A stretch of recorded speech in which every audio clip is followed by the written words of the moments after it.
Hello everyone, welcome to our channel. दोस्तों, स्वागत है आप सभी का हमारे इस चैनल पर। दोस्तों, आज हम देखने वाले हैं टेलीकॉम बिल के बारे में। दोस्तों, ये दूरसंचार विधेयक अभी लोकसभा में हाल ही में पेश किया गया है, तो जानेंगे दोस्तों उसके बारे में सारी बारीकियां। लोकसभा में पेश किए गए दूरसंचार विधेयक 2023 में नियामक तंत्र में बड़े बदलाव का प्रस्ताव दिया गया है, जिसमें लाइसेंसिंग का सरलीकरण, स्पेक्ट्रम आवंटन पर स्पष्टता और उपयोगकर्ता सत्यापन के लिए कठोर आवश्यकता शामिल है। यह विधेयक भारतीय टेलीग्राफ अधिनियम 1885, वायरलेस टेलीग्राफ अधिनियम 1933 और टेलीग्राफ वायर्स गैरकानूनी कब्जा अधिनियम 1950 की जगह लेगा, जिन्हें औपनिवेशिक युग के अवशेषों के रूप में देखा जाता है और उस क्षेत्र के लिए उपयुक्त हैं जिन्हें हाल ही में नाटकीय परिवर्तन देखे हैं। इस बात पर स्पष्टता के अभाव पर चिंता व्यक्त की गई है कि क्या विधेयक व्हाट्सएप, सिग्नल और टेलीग्राफ जैसे इंटरनेट आधारित संचार प्लेटफॉर्मों को अपने दायरे से बाहर रखता है। बिल की मुख्य बातों पर देखते हैं दोस्तों। यह विधेयक एक प्राधिकरण प्रणाली की दिशा में आगे बढ़ते हुए दूरसंचार नेटवर्क के लिए मौजूदा लाइसेंसिंग व्यवस्था को सरल बनाने का प्रयास करता है।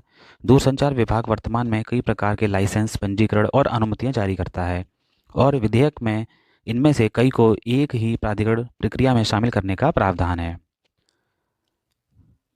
धोखाधड़ी पर अंकुश लगाने के लिए संस्थाओं को उपयोगकर्ताओं का बायोमेट्रिक प्रमाणीकरण करना अनिवार्य किया गया है।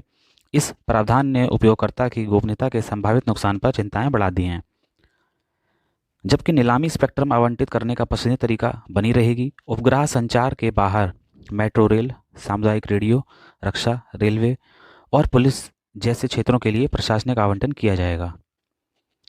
विधेयक केंद्र और सरकार और राज्य सरकारों या एक विशेष रूप से अधिकृत अधिकारी को सार्वजनिक आपातकाल के मामले में या सार्वजनिक सुरक्षा के हित में अवरोधन, प्रकटीकरण और निलंबन की शक्तियां प्राप्त करने का अधिकार भी देता है।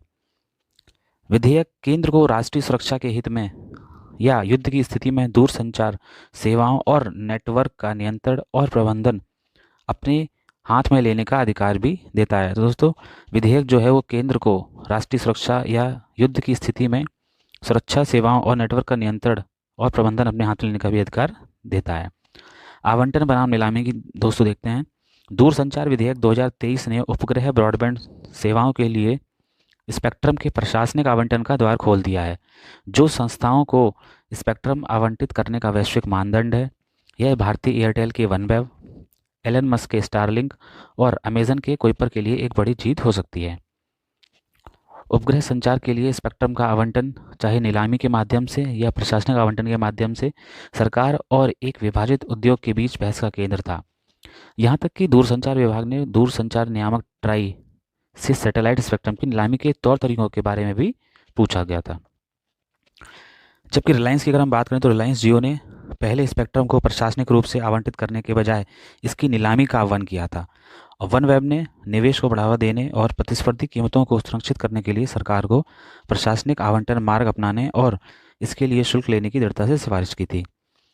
मस्क के स्टारलिंक ने सिफारिश की थी कि नियामक ढांचा सेवाओं तथा किफ़ायती पहुंच सुनिश्चित करने के लिए स्पेक्ट्रम उपयोग शुल्क के रूप में नाममात्र शुल्क लगाए। हालांकि मोबाइल संचार के लिए उपयोग किए जाने वाले स्थलीय स्पेक्ट्रम के विपरीत उपग्रह स्पेक्ट्रम की कोई राष्ट्रीय क्षेत्रीय सीमा नहीं है, इसलिए इसका समन्वय और प्रबंधन संयुक्त राष्ट्र की एक विशेष एजेंसी अंतर्राष्ट्रीय दूरसंचार संघ द्वारा किया जाता है। यह समझा जा सकता है कि उपग्रह स्पेक्ट्रम के आवंटन की अनुमति देने का निर्णय इसलिए किया गया है क्योंकि विश्व स्तर पर ऐसे एयरवेव्स की नीलामी की कोई उदाहरण नहीं है। इस स्पेक्ट्रम की कीमत और आवंटन की पद्धति ट्राई द्वारा तय की जाएगी। दोस्तों, ये हमने दूरसंचार विधेयक पर चर्चा की। उम्मीद करते हैं आपको सारे पॉइंट क्लियर हुए होंगे। दोस्तों, अगर आपको ये वीडियो पसंद आया हो तो लाइक करिए, शेयर करिए एंड चैनल को सब्सक्राइब जरूर करिएगा। And thanks for watching.